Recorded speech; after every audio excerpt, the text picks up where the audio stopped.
Bismillahirrahmanirrahim. Suratu Yasin Makkiyah, tunte surat Yasin Makkiyah. Au illa qaulahu, maksudnya Makkiyah bangsa periode zaman Rasulullah tesih teng Mekkah. Au illa qaulahu kecuali dawuh Allah taala wa idza qila lahum anfiqu alayat niku. Au madaniyatun utawa sebagian ulama darani surat Yasin bangsa napa? Madaniyah. Isnatan iku loro wa samanun lan 80 apane ayatan ayat. Jadi surat Yasin kabeh berjumlah berapa? 82 ayat. Bismillahirrahmanirrahim. Yasin. Ya semua ulama makna Yasin itu makna nama lain dari Rasulullah Muhammad Shallallahu Alaihi Wasallam. Meskipun secara ikhtiyat, secara hati-hati, mufassir biasanya bilang Allah a'lamu bimuradi bi. Allah a'lamu dat sing pirsa bimuradi kelan kersane Allah bi iklan Yasin. Tapi kita tahu secara ahwalul ulama, ya saya ulang lagi, kita tahu secara tradisinya ulama tetap mengatakan Yasin maknanya ya Muhammad. Buktinya terusannya apa? Innaka laminal mursali. Innaka ke siapa coba? Ke Nabi kan, Nabi Muhammad. Berarti Yasin wahai Muhammad kamu adalah mursalin. Apalagi ada istimal yang sudah konsensus seluruh dunia. Misalnya sholatullah, salamullah ala toha rasulillah, sholatullah, salamullah ala Yasin habibillah. Jadi makanya saya berkali-kali bilang, saya pernah ngisi pengajaran tafsir di Madura juga bilang gitu. Ada disiplin ilmu tafsir dan itu kadang ketatnya ikhtiyat. Ikhtiyat itu hati-hati. Sehingga tetap bilang Allah alamu bimuradihi bidalik. Tapi meskipun demikian, ada konsensus masif dari para ulama yang menggunakan Yasin Toha itu untuk Rasulullah Shallallahu Alaihi Wasallam. Karena secara siakul kalam pasti demikian. Misalnya di juz 16 ya, surat Toha itu ya, 16 ya. Toha, ya Muhammad, ma anzalna alaikal Qur'ana litasqa. Coba kalau Toha ada artinya Muhammad, lalu siapa? Ada kata ma anzalna alaika, apa? Coba sekarang Toha ganti ya Muhammad kan pas ya Muhammadu ma anzalna alaika al-Qur'ana litasqa. Jelas ya? Secara siakul kalam Toha menunjuk siapa? Muhammad karena tulisannya coba ya. Toha diganti kata Muhammad. Ya tentu diganti secara makna. Ya Muhammadu ma anzalna alaikal Qur'ana litasqa. Yasin juga ganti aja. Ya Muhammad demi Quran yang hakim innaka ya Muhammad laminal mursalin. Sehingga meskipun mufassir secara disiplin ikhtiyatnya, kehati-hatiannya bilang innaka laminal apa? Awa a'lamu bimuradihi bidzalik, tapi secara ahwalul ulama tetap Toha dan Yasin adalah ismun min asma'i Rasulillah sallallahu alaihi wasallam. Kayak tadi apa? Salatullah salamullah ala Toha Rasulillah, salatullah salamullah ala Yasin habibillah. Jelas ya. Jadi antara istimalnya ulama itu beda dengan keikhtiyatan mufassir. Dan tentu kita milih yang istimalnya ulama. Karena itu lebih gampang supaya kata alaika khitab itu kena apa? Kena. Mukhatabnya siapa? Terus ketiga kata Ibnu Jarir At-Tabari, enggak mungkin Allah mengkhitabkan sesuatu dengan sesuatu yang enggak bisa difahami.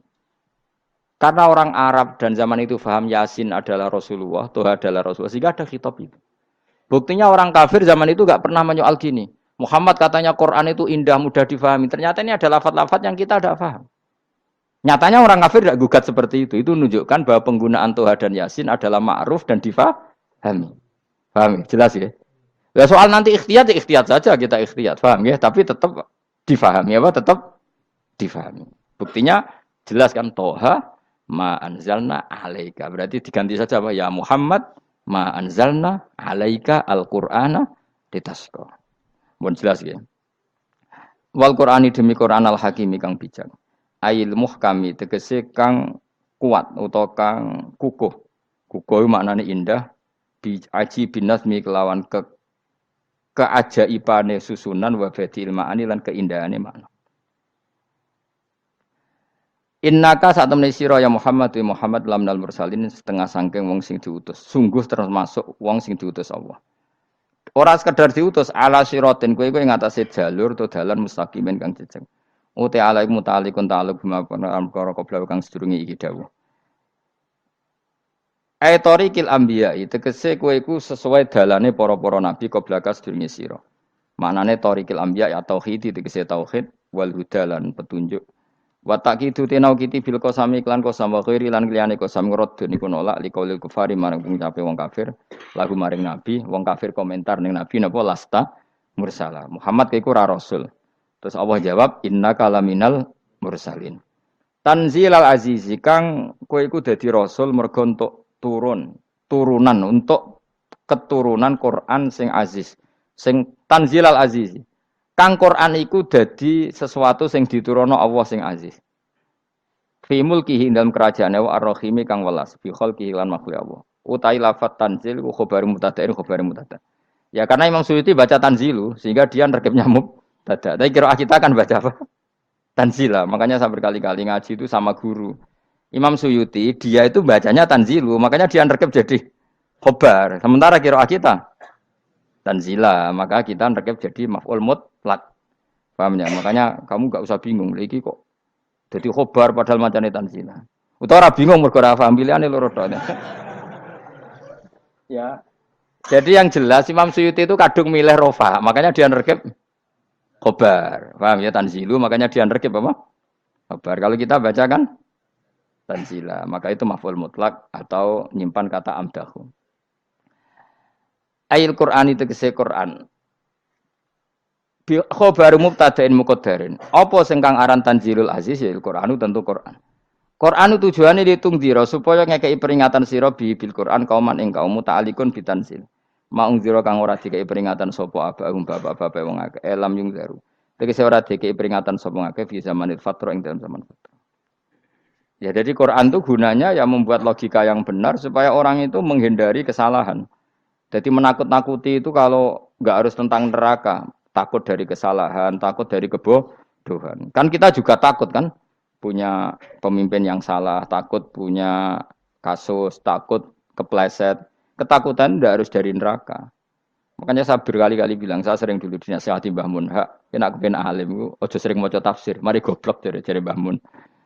Maksudnya mari goblok itu gini, mufassir itu manusia, kadang dia itu satu ayat umum, dia mendiktekan ke satu kasus, padahal kasusnya lebih umum. Makanya berkali-kali sama nani umpama ngene, contohnya ngene. Karena nanti itu mengikat. Misalnya gini ya, saya ulang lagi ya. Ben gayamu kayak wong alim. Ini kan malam 23. Saya itu enggak pernah loh ngitung sengaja tadi ini malam 23 kita insyaallah nginjak juz berapa? 23. Ini insyaallah barokah sekali. Tapi rasa arep-arep Lailatul Qadar. Biasa wae. Ora kelas e. Wis ben sing entuk Lailatul Qadar ben wali-wali wae. Kene entuk cipratane wis napa cukup. Lah wong traweh arang-arang ya njaluk. Iya kalau kita mintanya dianggap Allah minta, kalau dianggap ngelama. Coba andekan kapasitas Anda itu RT, minta jadi presiden, itu ngelama apa doa? Tidak jawab saja. Ngelama. Jatah kamu untuk azab, kok jaluknya Lailatul Qadar, itu ngelama apa Anda? Mestinya jalukmu orang untuk azab, itu bagus. Paham ya? Banyak ulama diajak istisqa gak mau. Banyak itu ulama. Ayo istisqa kita karena sudah lama gak hujan. Kata ulama tadi. Jatah kita ini kena hujan batu dari langit. Enggak hujan batu sudah bagus, enggak usah minta. Lama macam-macam. Lah rai-rai ngene iki pantes entuk Lailatul Qadar apa entuk adab ayo jawab. Ayo. Ora entuk adab wis bagus. Yo dadi dongane ya Allah. Ampun jenengan siksa la tu'akhidna. La tu'akhidna maknane njuk Lailatul Qadar apa ora disiksa? Ya makam kita itu masih Rabbana la tu'akhidna. Iku supaya gak disiksa innasina waktu kalau kita salah. Kowe kan gak kalau. Wah sudah salah. Jadi donga innasina waktu sange apikane pangeran wae ditambahin kalau kita salah. Kalau kita kan sudah ada kalau lagi sudah. Sudah jelas salah berkali-kali lagi. Mbok wong diisin. Njulak jaruk Lailatul Qadar gak diisin. Tapi ya oleh wong pangeran apian. Pangeran kan tapi misalnya pangeran ora aku luwe apian timbang aku. Jadi sowe disahno permintaan. Tapi gak dikabulno.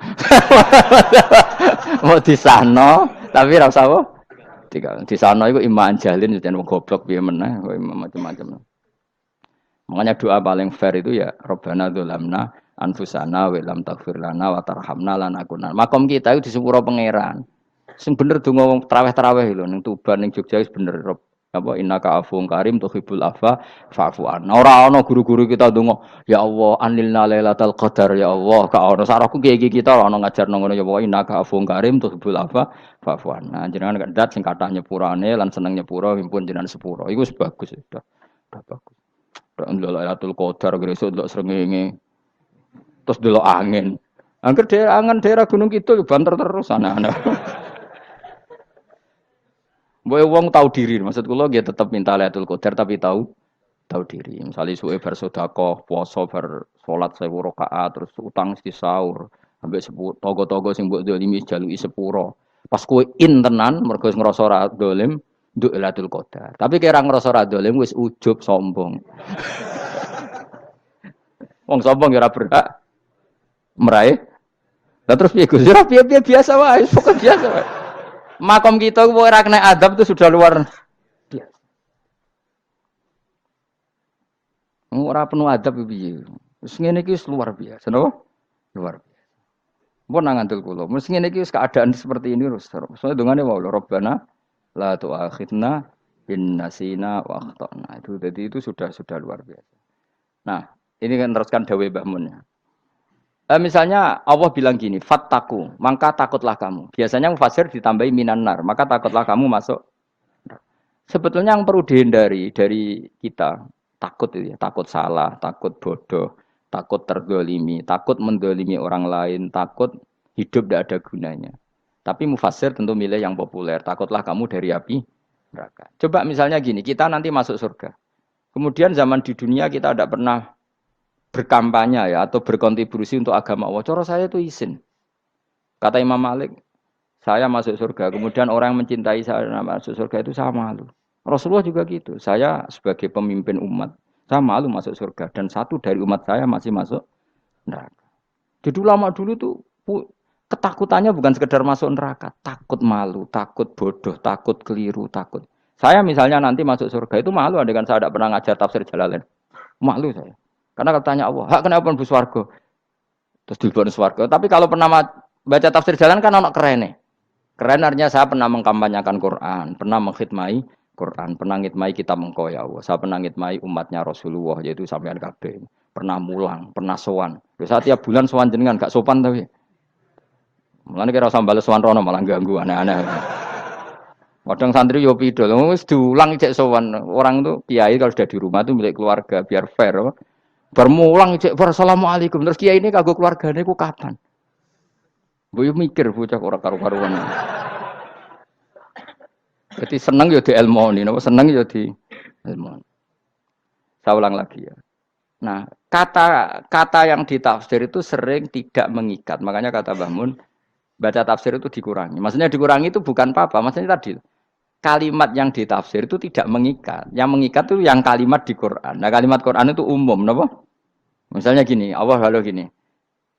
Ikdilu, kamu harus berbuat adil. Lalu adil itu misalnya mufasir menafsiri, adil itu menyamakan di antara dua orang konflik. Misalnya di MK 01 dan 02 dianggap sama, itu namanya adil. Itu kan dawai mufasir. Atau misalnya gini, Allah bilang gini ke saya, hak kena jadi kiai sing adil. Terus adil ditafsiri orang, adil itu menyamakan sesama murid, haknya sama. Nah, tapi bisa saja adil itu di luar itu semua. Misalnya gini, ternyata adil menurut Allah gini. Adil maknanya seimbang, apa? Adil itu maknanya apa? Seimbang. Lalu keseimbangan seorang hamba adalah dia ingat Allah lebih banyak. Karena ini bandul yang benar-benar nyata. Allah itu nikmatnya nyata. Sehingga ketika saya sebagai orang alim ingat saya alim itu karena Allah, dikasih ilmu Allah, dikasih cerdas Allah, dikasih semuanya dari Allah. Sehingga saya itu tidak merasa kumuluhur pada kalian karena semua ini dari Allah. Kemudian Allah sendiri yang memerintahkan, kamu harus mengajar. Maka saya ada arep-arep salam templek sampeyan, penghormatan sampeyan, apresiasi sampeyan karena saya hubungannya hanya dengan Allah Subhanahu wa Ta'ala. Itu namanya adil, meletakkan sesuatu proporsional. Itu juga adil namanya. Makanya seseorang itu enggak bisa dikatakan abid selagi belum tahu kalau ibadahnya minallah. Jadi misalnya ke ibadah tok. Ternyata kamu yakin itu ibadah kamu, amal kamu itu belum abid. Abid hakikat adalah alhamdulillah alladzi hadana li hada wa ma kunna linahtadiya laula anda tahu. Ketika kita sujud yakin ya Allah alhamdulillah jenengan menakdir saya sujud. Saya salat alhamdulillah engkau menakdir saya salat. Sehingga minallah dulu pikiran itu semua kebesaran kemendahan hari ini minallah dulu. Baru setelah minallah kita yakin billah. Setelah billah juga yakin ilallah. Misalnya gini ilallah itu. Setelah saya ngajar tafsir Jalalain, kepentingan saya satu. Hamba-hambanya Allah menjadi tambah mencintai Allah. Tidak mencintai saya. Enggak penting sampean mencintai saya. Makanya Imam Syafi'i tiap ngajar bilang begini. Waditu annal khalqa ta'allamu hadal ilma wala yahmadunani. Saya senang kalau kalian belajar fikih sama saya, tapi kamu tidak usah muji saya. Jadikan fikih ini alat taqarrub kamu kepada Allah. Itu namanya minallah wa ilallah. Itu adil. Tapi adil yang dijelaskan ulama beda-beda tadi. Ada mengatakan adil adalah proporsional antara murid, antara keluarga dan murid. Meskipun kamu senang mulang, jangan merantarkan keluarga, itu tidak adil. Itu kan versi, no? Maksudnya Mbah Mun, kamu jangan terjebak versi-versi dalam tafsir. Paham ya? Karena Allah hanya ngendikan i'dilu wa aqrabu. Paham ya? Tapi kan penjelasan adil ini orang versi. Paham ya? Ada yang nulis adil adalah meskipun mimpin masyarakat ya ingat keluarga. Karena sing tukang wayo oleh nafsir adil adalah karena laki tidak cukup istri satu maka ayo kan yo repot nanti. Tapi kalau kadung istrinya 3 atau 4, adil adalah harinya sama meskipun janda dan perawan. Jari sing lanang gak adil adalah proporsional. Sing wis suwi dikumpuli dikurangi. Yang baru ya mungkin kabeh enggak kalau nuruti. Mungkin enggak? Ya, tapi itu kan versi, nama. Maka kata Mbak Mun itu memang saya itu merasakan, saya sebagai mufasir merasakan memang saya kan sering baca Jalalain beda dengan tafsir Munir, nanti beda dengan tafsir Qurtubi. Saya beri contoh misalnya. Dan kamu pasti salah jawab ini. Kalau kamu benar berarti ya alim tenan.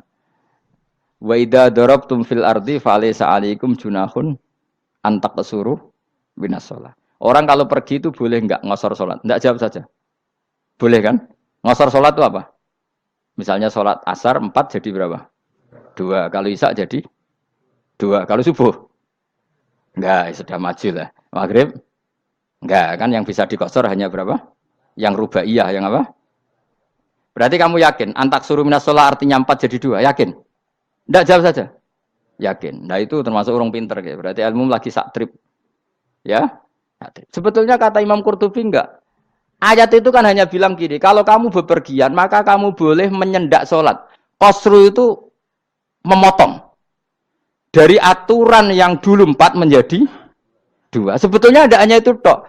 Aturan tidak boleh membawa najis menjadi boleh. Aturan harus tumak ninah menjadi tidak harus tumak ninah. Misalnya kamu sholat dalam keadaan perang, wajib tumak ninah apa boleh sambil lari-lari? Boleh sambil lari-lari. Boleh gak ketika perang kamu sholat sambil menghadap tidak ke kiblat? Boleh. Makanya antak suruh minas sholat maknanya apa? Jika kamu pergi, maka dalam konteks itu kan perang ya. Ayat itu memang konteksnya perang. In khiftum ayyaftinakumul ladzina kafar. Jika kamu dalam keadaan perang, maka boleh memangkas apa yang pernah wajib dalam aturan sholat. Paham ya? 4 menjadi 2. Keharusan menghadap kiblat menjadi tidak wajib. Membawa najis sholat sah enggak? Enggak kan? Tapi kalau dalam perang, kemudian pedang kamu ada najisnya, boleh dibawa enggak? Boleh. Jadi maknanya taksuru a'ammu min ayakuna qasra sholat wa a'ammu min ayakuna wajibati sholat yang sekarang enggak wajib. Semua itu namanya juga meringkas kewajiban. Berarti nak mana nih? Jika kamu dalam keadaan perang, maka boleh memangkas sesuatu yang dulu wajib menjadi tidak wajib. Yang dulu haram menjadi boleh. Tapi mufassir menyontohkan qasrus sholat hanya 4 menjadi 2. Dong ya? Oh ya, nangke alim ngono tenan wis dokter tafsir sang. Engko tak iku sudah dhewe. Tapi ora perlu orang lain ngakui. Jadi itu contoh kecil. Jadi mufasir karena kebetulan dia tahunya hanya qasrus sholat itu 4 jadi 2, dia itu. Padahal di tafsir lain diterangkan qasru itu artinya menyingkat atau mencendak atau memangkas. Dulu wajibnya sholat itu nggak boleh bawa sesuatu yang najis. Tapi kalau sholat dalam keadaan perang dan pedang kamu ada darahnya, boleh nggak dibawa? Boleh. Bahkan Allah menyuruh dibawa. Dan boleh nggak madhep kiblat. Fa in khiftum farijalan auruk banat lagi faida amintum fadzkurullaha kama allamakum. Ketika keadaan aman baru sholat sesuai standar. Nah berarti kan ada qasrus sholat, ada pemangkasan aturan sholat. Kayak misalnya begini. Dalam keadaan normal boleh nggak kamu motong pohon pisangnya tetangga tanpa izin? Nggak boleh kan? Tapi misalnya ada banjir bandang, kemudian kamu bisa selamat kalau motong itu wajib izin apa malah haram izin? Haram izin, harus kamu langsung potong, karena kalau tanpa begitu kamu dan yang punya wajib meridhoi. Kalau nggak meridhoi disalahkan syarak malah. Paham ya? Jadi ini penyolongan yang wajib. Tapi tak sebab potong kayak ngelangi kan. Terus gedangnya mbok pangan lho iku berlebihan. Karena Allah memaklumi hanya untuk ngelangi. Jebule wis menisan lah itu.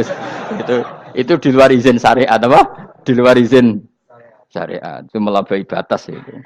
Syaratnya boleh itu ghairu baghiw wala famani turra itu darurat syaratnya ghairu baghiw wala dan tidak boleh melebihi batas. Ora ape ngetok gedange jupuk sik sing mateng dipangan terus diketok.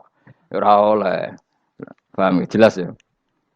Makanya kalau ngaji tafsir ya saya kan berkali-kali ada makna di tafsir Imam Suyuti saya tambahi umpamanya ini. Maksudnya umpama itu supaya contoh itu tidak mengikat. Jadi yang disebut beliau itu satu dari sekian potensi ribuan contoh.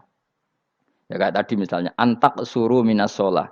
Itu umumnya ulama membayangkan qasru sholat yang 4 jadi 2. Padahal enggak, maknanya meringkas aturan dari wajib menjadi tidak wajib. Bahkan sebagian aturan itu dikatakan haram, tidak haram. Itu tadi misalnya bawa najis atau teman kamu mau dibaca orang kafir, terus kamu bilang, hei hati-hati, itu tidak batal kalau dalam sholat siddatil khauf. Paham ya? Jelas? Semaju lah. Malam telu likur, lelatul. Aku wis gumen mbek wong-wong itu. Bingung ora ilmune wong-wong. Ma ungzira abahum elam yung daru tegese ora den kei wedi sapa ngangge fi zamanil fatra ing dalam zaman fatra. Ya sama seperti ini. Orang tidak mendapat ingzar itu fi zamanil fatra, zaman enggak ada rasul. Tentu tidak hanya itu tok. Ada rasul tapi orang itu jauh dari komunitas ulama. Itu juga termasuk orang yang tidak mengalami ingzar. Jadi tidak mengalami ingzar bisa di zaman fatra atau sudah ada rasul tapi dia jauh dari ulama atau jauh dari komunitas Islam. Itu juga komunitas yang tidak ngalami ingzar. Fahum mongko te wong akeh kaum iku ghafilun lali kabehane imane sing iman parustilan bener. Ya, contoh paling gampang itu nak dawuh yai mesti bener itu loh. Kalau kamu ngaji tafsir Jalalain ya Yuhannasu budu rabbakum. An-nasu biasanya ditafsirkan kufaru Mekah, napa? Padahal di situ nas semua manusia apa kafir Mekah? Semua manusia. Cuma konteks dulu karena Nabi orang Mekah dan zaman itu yang diberi peringatan orang Mekah, Imam Suyuti bilang kufaru Mekah. Lah seperti itu kufaru Mekah mengikat apa enggak? Enggak kan? Enggak, karena yang dituruni Quran yo kafatal linnas. Tapi ya Yuhannasu di Jalalain sering ditulis apa? Kufaru Mekah. Nah, seperti itu tidak mengikat. Itu contoh saja, Pak. Contoh saja dalam konteks zaman itu. Paham ya? Jadi banyak, makanya tafsir itu sebenarnya enggak ngikat. Ya tapi yang ngomong gitu harus orang alim. Kalau kamu yang ngomong malah kacau. Kemudian ngomong sombong. Maksudnya kan manusia, saya juga manusia. Ngapain saya harus ikut? Ya sarap itu. Iku ora wis sombong saraf, no? Wis sombong saraf. Lakot hakko teman-teman fahum, lakot hakko teman-teman nyata apa alqaulu apa titah, wajib tegese wajib manane nyata ala aksarihim. Ing atase akeh-akeh wong akeh bil adab. Lakot hakko teman-teman dadi nyata apa alqaulu apa titah anane azab. Wajib tegese wajib apa adab ala aksarihim bil adab, fahum mongko te wong akeh la yu'minu ora iman sapa akeh. Il aksaru tegese ute akeh wong ora iman. Zaman niku Mas. Ya, maksudnya zaman itu. Tapi jengben gue buatan ngerti. Tapi mungkin batu Isa itu semua orang iman, tapi ya banyak yang setelah iman itu tidak bermanfaat lagi karena wes napa matahari terbit dari napa barat. Hina la yanfa'u nafsan imanuha lam takun amanat min qabl. Inna saat temen ingsun ujalna ga ingsun fi anaqihim. Ing dalam gulu-gulune wong akeh tak gawe aghlalan ing belenggu. Bi ayu dhamma gambar bi antu dhamma gambar ento dewi kumpulno ilaha maring anak apa di tangan.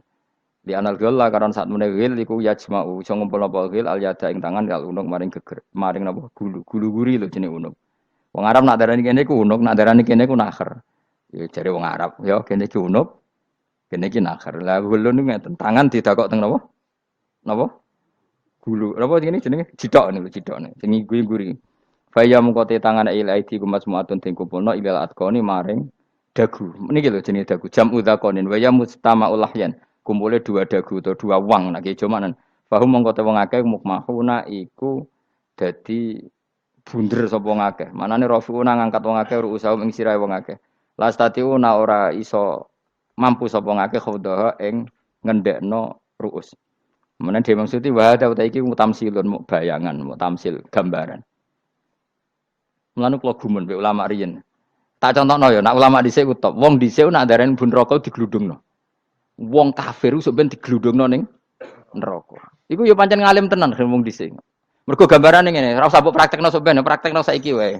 Nak praktekno soben kowe soben mlebu neraka. Dadi ngeten, wong nak lungguh ngene, wong Arab nak darani iki ason-ason. Terus ngeten. Ngeten. Niki kan niki jenenge apa? Dengkul. Dengkul itu kena dagu, terus tangan kena jidok. Dadi ngeten. Jadi wong wis dalam keadaan bunder. Paham ya? Lah mulane malaikat karek nyaduk terus gludung-gludung ngono. Paham ya? Jadi mergo yo napa? Dengkul nempel dagu, paham ya? Tangan nempel jidok. Terus ditaleni. Paham ya? Terus ya karek gludung dong, mulane wong kuno nak darane bun neraka iku. Oke bayangno saiki sok ben ra usah, gak usah mlebu maksudnya, paham ya? Mulane ape mlayu wis ra iso, wis posisi ngono, paham ya? Sebenarnya rasa delok, maksudnya itu praktekno saiki. Orang delok lho. Lah dawuh Imam Suyuti wal muradu te kang den kersakno iku annahum sak temne wong akeh la anu nek ora tunduk sapa ngakeh lil imani maring iman.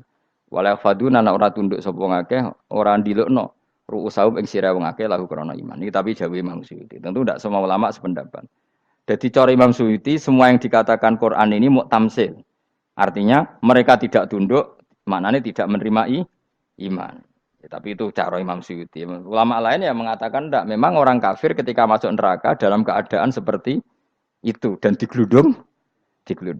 Ya tidak apa-apa sama-sama benar. Ya sama-sama benar karena ya Quran itu milik bareng, ya. Milik bersama. Jadi apa ya? Kan banyak kalimat kayak tadi mengkosor sholat, meringkas sholat. 4 jadi 2 yang meringkas, paham ya? Dari aturan ketat menjadi agak longgar juga meringkas. Jadi semuanya namanya memotong apa? Memotong dari 4 menjadi 2 ya memotong, paham ya? Dari aturan wajib menjadi tidak wajib juga memotong. Nah, itu kan sama-sama benar. Lihat nanti konteksnya. Wajah analan gawe sapa ingsun mimpeni aidim sanging ngarepe wong akeh sadan ing tutup. Wamin khalfim sanging gurine wong akeh sadan ing tutup. Fathisin sadan wa dhammiha lan dhamaisin sudan fil maudhi'in ing panggonan loro. Faksena mongko ngekeki gelap ingsun ing wong akeh, fa mongko te wong akeh laib sirun rane ngali sapa wong akeh. Tamsilun iki ya contone aidon disat diturukil iman maring ketutupe dalan iman alih mengatasi kufar. Nak cari maksudnya kabeh iki mau tamsil. Dadi ngene. Dari depan kami kasih tutup, dari belakang kami kasih tutup, kemudian mereka saya kasih kegelapan. Maka mereka tidak tahu. Mananya apa? Dari arah depan yang mereka enggak ngerti pentingnya iman, dari arah belakang yang mereka tidak ngerti pentingnya iman, maka mereka buta, artinya tidak iman. Itu dari Imam Suyuti. Tamsilun aidoni hanya perumpamaan lisat diturukil iman, yaitu tertutupnya jalan-jalan iman. Tapi ulama lain mengatakan ya enggak. Memang pernah ada peristiwa di mana orang kafir ngepung Rasulullah dan mereka dari depan matanya dihalangi, dari belakang dihalangi, sehingga ketika Rasulullah keluar mereka tidak melihat. Itu ya nyata. Ya jadi makanya ngaji ya. Jadi ben keren. Oh ini ada sekian tafsir. Terus gue ngomong kan kayak wong alim keren. Nah takoki kata siapa? Ono rekamane. Tapi yang ora kaji dhewe. Nah takoki kata siapa? Ada rekamannya. Lah anak aku takut ada kata siapa Gus tak dudono kitabe. Lah anak gue dudono rekaman. Iku apik zaman akhir ngene wis maju.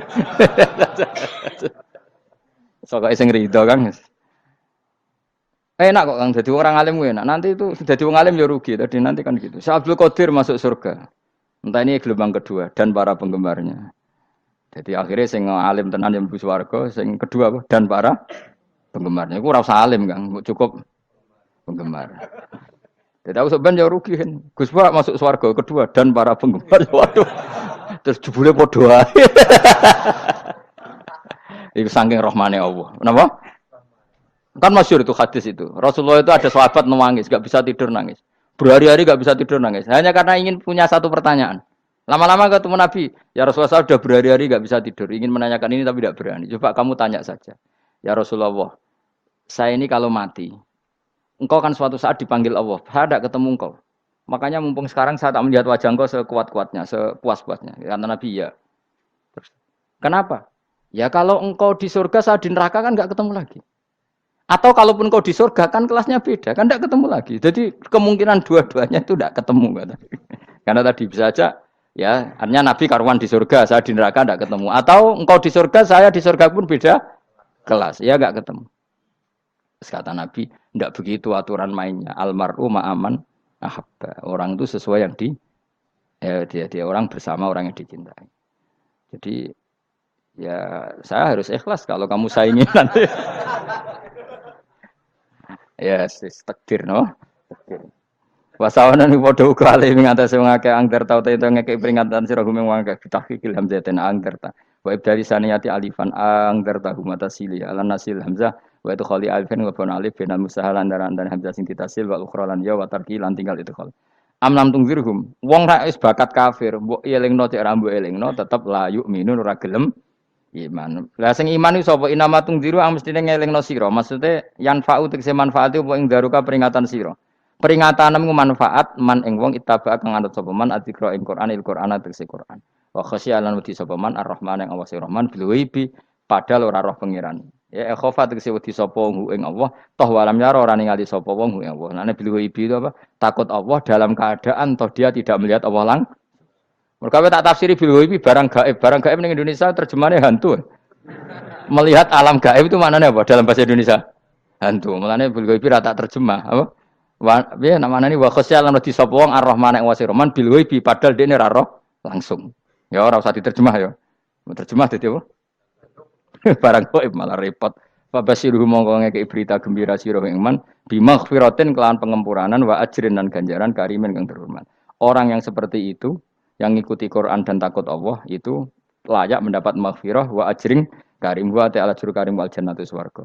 Inna satamna ingsun wa nahnu ya ingsun iku nuhyi nguripno ingsun almauta ing wong sing mati libasi krana pas.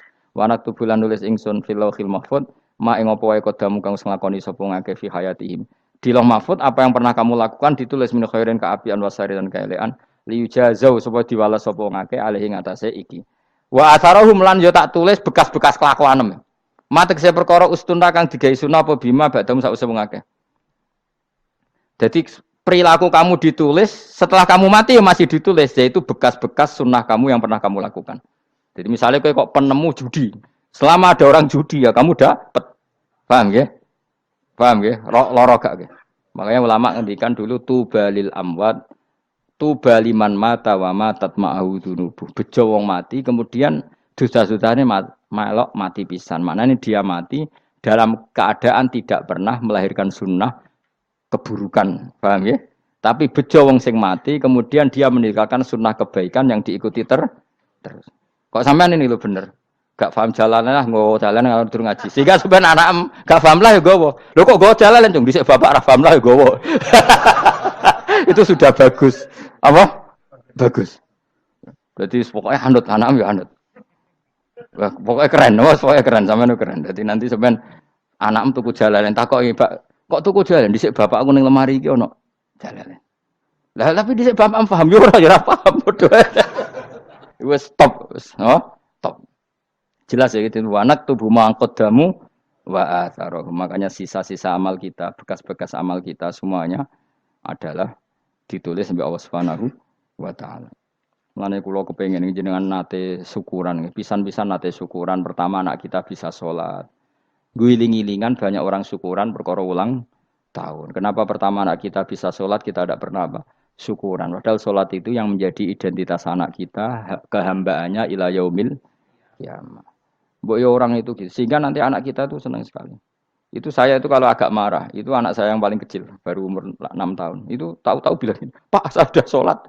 Karena dia tahu, saya itu paling terhibur kalau ada berita sudah sholat. Jadi itu penting supaya orang itu tahu orientasinya bapak itu sholat. Jadi jangan sampai terus anak kita kalau ulang tahun syukuran, tapi pas sholat kita dingin-dingin saja. Lama-lama anak kita berperasaan sholat itu tidak penting. Buktinya apresiasi bapak biasa saja. Itu contoh kecil. Sehingga nanti tertanam, anak kamu tertanam, nanti cucu kamu tertanam. Jadi itu namanya asar, apa? Asar. Jadi harus seperti itu. Jadi ya itu namanya asar. Makanya Nabi Ibrahim nggak berani minta uang sama Allah. Minta rezeki gak berani. Tapi kalau dia menyebut sholat dulu baru berani. Rabbana liyuqimus sholat faj'al afidatam minan nas tahwi ilaihim warzuqhum. Kata Ibrahim, supaya mereka kuat sholat ya Allah. Enggak apa-apa kamu kasih makan. Supaya kuat sholat. Karena kalau Nabi Ibrahim hanya berdoa, ya Allah kasih mereka makan. Nak digo zina, go demenan, go judi. Nabi Ibrahim melok dosa. Makanya dimulai Rabbana liyuqimus sholat. Supaya mereka kuat sholat ya Allah. Enggak apa-apa mereka kasih makan. Tadi supaya ini sholat jadi pokok. Kenapa kita makan? Supaya kuat sholat. Andai kan Ibrahim hanya berdoa supaya kasih makan mereka. Kemudian kekuatan itu dipakai maksiat. Ibrahim kan ikut dosa. Itu sirinya kenapa doanya Robbana liyuqimus sholat. Ya. Jadi kata liyuqimus sholat didahulukan. Apa? Supaya mereka kuat sholat. Maka kasihlah makan, kasihlah rezeki. Jadi supaya sholat jadi pusat orientasi. Itu harus dilatih. Ya tentu kamu ngelatihnya sidik-sidik. Wong anak esopo kan gitu, tapi ini kan cerita aja. Maksudnya orangnya biasa wae, maksudnya biasa wae. Maksudnya itu mau cerita. Kue gelo ya monggo, terus mutung ra ngaji ya monggo, gampang. Kue ra ngaji, aku golek murid kok kue gampang. Kue golek guru kok aku kangelan. Ya maksudnya sing gelem ngalah teko ini kan. Oh, liane larang kang nyewane. Wa asarohum lan bekas-bekasnya mereka. Makanya ketika Ahmad bin Hambal itu ahli hadis karena selagi riwayatnya dia dipakai orang tahu Rasulullah itu karena ahli hadis. Bener yang paling hebat tentu qala Rasulullah. Tapi apa artinya qala Rasulullah kalau enggak diriwayatkan ulama dari ulama sampai kita. Tapi apa artinya sampai kita nak gak ono sing ngalahi maca ngene iki. Burohno maca ngene. Paham nggih? Ayo jajal ke tuku kitab Musnad Ahmad. Nak ra roh gubedi larang ngono tok. Mergo ora ono sing maca ra roh isine, paling kenangane apa? Budik larang. Tapi baru kayak nasi mojo kemudian bisa. Ini juga asar. Cuman kau oleh niru, aku semati ngorek jalan. Oleh niru. Tapi ojo niru sesate. Kau nang jadi karu-karuan. Jadi Imam Suyuti loh. Tafsirku udah di ngono. Udah dirusak kabeh. Wa atharahum mastun nabihi ba'dahum.